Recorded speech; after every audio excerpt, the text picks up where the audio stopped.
multiplying mixed number by a fraction.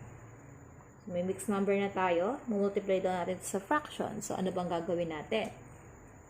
Kapag may mixed number or mixed fraction, tulad nito, 1/4 times 5 and 2/6. So, ang gagawin natin dito, kailangan tong mixed number na to, mixed fraction na to, gagawin nating improper. Okay? Gagawin natin siyang improper. Solve natin ito. 1/4. Yung 1/4 natin times. So, itong 5 and 2/6 gagawin natin improper.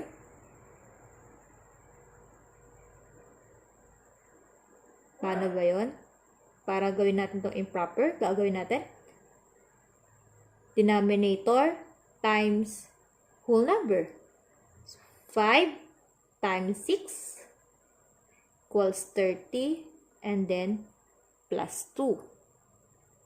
5 times 6 or 6 times 5 equals 30 plus 2 equals 32. Yan. Ulitin ko, 6 times 5 and then i-add sa 2. Denominator times whole number equals 30 and then ipa-plus lang natin yung numerator na 2, 32. Copy the denominator. So, same denominator lang siya. Then, multiply na natin. Yan. Tulad ng sabi ko kanina, pwede kayong mag-cancellation, pwede rin hindi, diretso times. So, ito muna tayo. Hindi muna tayo gagamit ng cancellation. Pag hindi gagamit, diretso na tayo ng times, numerator, times denominator, over denominator times denominator. 1 times 32 equals 32. And then 4 times 6 equals 24. Okay? So, kung mapapansin ninyo, improper fraction ito, i-change natin ito into mixed number. To change, i-divide lang natin, numerator divided by denominator. 32 divided by 24 is 1. 1 times 24 equals 24. Then subtract. 32 minus 24 equals 8. Okay. The answer, the result will be the whole number part. And then, remainder will be the numerator, the same denominator. Mapapansin ninyo, yung 1 and 8 over 24 natin, hindi pa nakasimplify. Kailangan natin itong isimplify. Okay, copy 1, copy yung number 1, and then 8 over 24 ay pwede pang i-lowest term. Pwede pa itong i-divide sa 8. Yan. So, divide natin sa 8. 8 divided by 8 equals 1. And then, 24 divided by 8 equals 3. So, yung fractional part ng 8 over 24, yung fractional part ng ating answer ay 1/3. 1 and 8 over 24 is equal to 1 and 1/3. So, ito yung ating final answer. Okay. Ayan ay ang diretsong pag-multiply. Ngayon, gamitan natin ng cancellation. Okay, rewrite natin lang. 1/4 times 5 and 2/6. Kung mapapansin ninyo, dito sa given natin, meron tayong pwede na agad na i-cancel or i-lowest term. Para mas mabilis. Halimbawa, ito. Itong 2/6 natin. Yung 2/6 ay pwede nating i-lowest term. Tama? So, rewrite ko lang. 1/4 times 5. Then, lowest term ko kaagad itong 2/6. Yung 2/6, yan, 2/6, pwede siyang i-divide sa 2. 2 divided by 2 is 1 and 6 divided by 2 is 3. 1/3. 5 and 2/6 equivalent to 5 and 1/3. Okay, so same process. Pag mixed fraction, pag mix, gagawing improper. Para gawing improper, mixed fraction to improper fraction, ang gagawin, denominator times whole number, 3 times 5. Denominator times whole number, 3 times 5. The answer is 15. And then, add sa numerator, 15 plus 1. 15 plus 1 equals 16. Okay? Copy lang natin yung 1/4. 1/4 times the improper fraction of 5 and 1/3 is 16 over 3. O, ulitin ko. Saan galing tong 16 over 3? Dito siya galing kay mixed fraction or mixed number. Kapag magmumultiply tayo tapos merong mixed number, kailangan natin itong gawing improper fraction. Para maging improper fraction, i-multiply natin ang denominator. Denominator times the whole number. 3 times 5. Ito yon. 3 times 5 plus the numerator. 3 times 5 equals 15 plus 1 equals 16. And then, copy the denominator. Yan. Pwede na tayong mag-multiply. So, check muna natin kung pwede pa tayong mag-cancel. Kung mapapansin ninyo, meron pa. Pwede tayong gumamit ng cancellation. Yung 4 at 16. Si 4 at si 16, pwede nating i-divide sa 4. Okay? So, sa isip natin, si 4, sa 4 natin i-divide. 4 divided by 4 equals 1. 16 divided by 4 equals 4. Meron pa bang iba? Wala na. So, times tayo. 1 times 4 equals 4.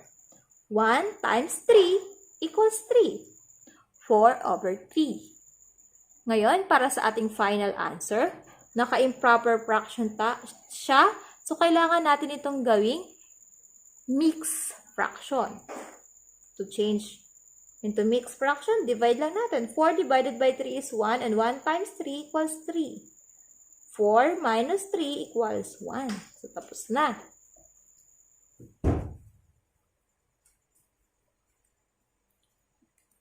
The whole number part is 1. Numerator, yung ating remainder, 1. And then the same denominator. The final answer, 1 and 1/3. Kung mapapansin ninyo, parehas lang sila ng naging sagot. Okay, another example. Another example. 2 and 3/5 times 1 and 6/9. Yan. Dalawang way ulit ipapakita ko sa inyo. So, kung mapapansin ninyo, mixed fraction times mixed fraction ito. Same process. Kapag ka mixed fraction, kailangan natin gawing improper fraction.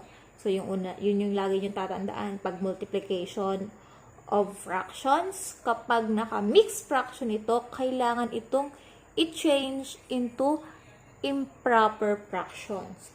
So, itong ating given, i-change natin to sa improper fraction. Mix to improper. Okay.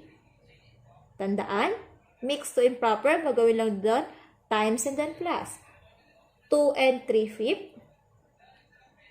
Okay, gawin natin itong improper. Denominator times numerator. So, 5 times 2. 5 times 2 equals 10. Then, add ang numerator. Ulitin ko. 5, denominator, times whole number. 5 times 2 equals 10. Plus 3 equals 13. Okay. Itong improper fraction ng 2 and 3/5 natin is 13 over 5. The same denominator. Next, 1 and 6/9 naman. Okay. Same process. 9 times 1. 9 times 1 plus 6. So, 9 times 1 equals 9 plus 6 equals 15. So, rewrite ko lang. 2 and 3/5 is equal to 13 over 5 times 15 over 9. Yan. So, na-change na natin sila sa improper fraction. Okay? Yung sa una, diretso multiply na tayo. Kung gusto nyo, multiply natin ang numerator times numerator. 13 times 15. 13 times 15. 5 times 3 equals 15. Carry 1. 5 times 1 is 5 plus 1 equals 6. Next, 1 times 3 equals 3 and 1 times 1 equals 1. Then add the partial product. Bring down 5. Then 6 plus 3 equals 9. Bring down 1. Okay? 13 times 15 is equal to 195. Next, denominator times denominator. 5 times 9 equals 45. Okay, yung sagot natin is improper fraction. Kailangan naman natin itong gawing mixed fraction. Para gawing mixed fraction, anong gagawin? I-divide lang natin ang numerator sa denominator. 195 times 45. 195 times 45 equals 195 divided by 45 equals 4. So, times natin. 4 times 45. 20. Okay, 180. Then, subtract 5. The remainder is 15. Sagutan na natin. The whole number part of our mixed fraction is 4. And then, the denominator, same pa rin, denominator, copy the denominator, the remainder will be the numerator. Next, check ulit natin kung ang sagot natin ay nakasimplify na. Hindi pa. Kasi, itong ating fractional part ay pwede pa nating i-lowest term. 15 over 45. So, si 15 over 45, pwede pa siyang i-divide sa 15.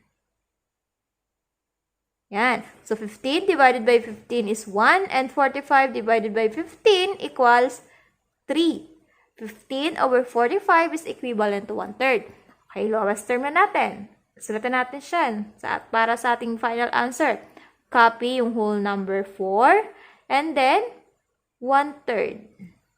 Bakit? Saan galing ito 1/3? Dito sa ating lowest term na fractional part na 15 over 45. Final answer, 4 and 1/3. So, ito yung walang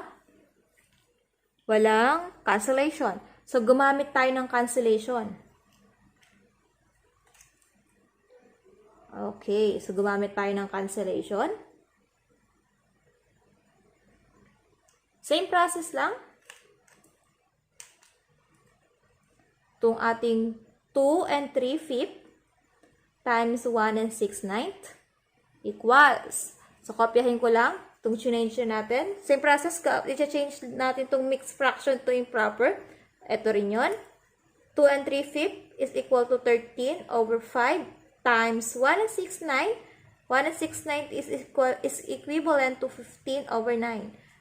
Kung mag-cancel tayo, kung mapapansin natin, si 5 and 15, pwede nating makancel. Tama? So, divide natin ito sa 5. Pwede silang i-divide sa 5. 15 divided by 5 equals 3.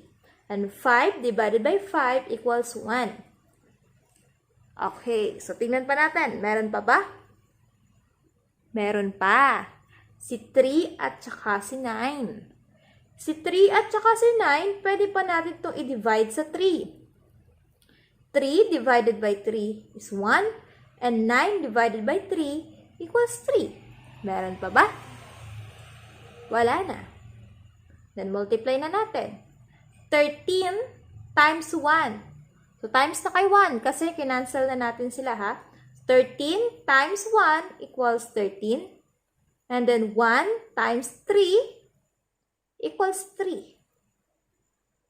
Then, improper fraction, gagawin natin mixed fraction. To change the improper fraction to mixed fraction, divide the numerator divided by the denominator. So, 13 divided by 3. 13 divided by 3 equals 4. 4 times 3 equals 12. Then, subtract 13 minus 12 equals 1.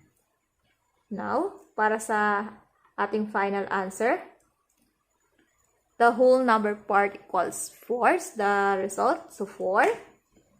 And then, para sa ating fractional part, the remainder will be the numerator and then the same denominator. 4 and 1/3. So, kung mapapansin ninyo, parehas lang sila ng naging resulta. Nasa inyo na kung anong gusto nyong gawin. Kung saan kayo mas nadadalian.